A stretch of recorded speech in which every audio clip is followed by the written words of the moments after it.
The Nobel Peace Prize sends a strong message around the world. Friday, it went to an organization that is known for doing its work quietly, efficiently, and without fanfare. CCTV's Sean Callebs joins us to talk about the organization honored this year, and it actually caught many observers off guard, didn't it, Sean? Yeah, without question, Mike. Thanks. That is correct. The group, the Organization for the Prohibition of Chemical Weapons, stepped out of the shadows in many ways a couple of months ago, and is now charged with the difficult task of identifying and destroying all the chemical weapons floating around one of the real hotspots in the world right now.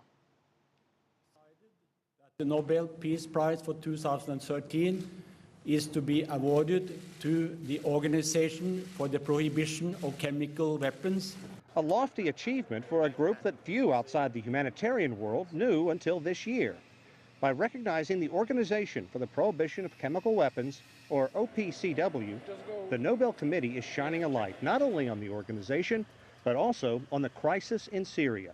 The OPCW is overseeing the destruction of the country's poison and nerve gas stockpiles. We have since then worked with quite determination to rid the world of these heinous weapons. The Hague-based OPCW was only founded in 1997.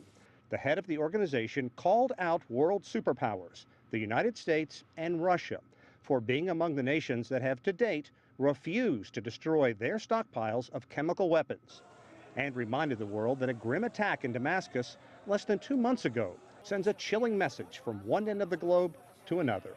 Events in Syria have been a tragic reminder that there remains much work yet to be done. Reaction is mixed. Some critics argue it's taking attention away from a civil war that has killed more than 100,000 and has done nothing to actually stop the fighting there. Meanwhile, the 2013 Nobel Peace Prize may be remembered for who did not win. It was here that I found myself alive. Namely, Malala Yousafzai. She is the 16-year-old Pakistani girl shot in the head by the Taliban after she stood defiant, saying girls had a right to an education. Malala has lofty goals, including one day becoming Pakistan's prime minister. Through politics, I can serve my whole country. I can be the doctor of the whole country, and I can help children to get education. Well, the Taliban actually weighed in on this year's Nobel Peace Prize, saying, and we're quoting here, the decision was very good news, and commended the Nobel Committee for, quote, not selecting this immature girl for this famous award.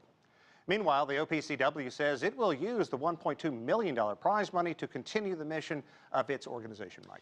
You know, when you think about it, she was really kind of the darling of everybody. But when you really look at the nuts and bolts of what these people have to do, going in there in the middle of a civil war, that's pretty amazing. Yeah, and as far as I know, it is the first time the OPCW has actually gone in the middle of active fighting, trying to first identify these things in a hostile environment and clearly a regime that pushed back at every level, and then begin dismantling them safely, destroying those weapons. So without question, it's amazing work and needs to be recognized. Difficult and hairy, both. Thank you, Sean. Appreciate it.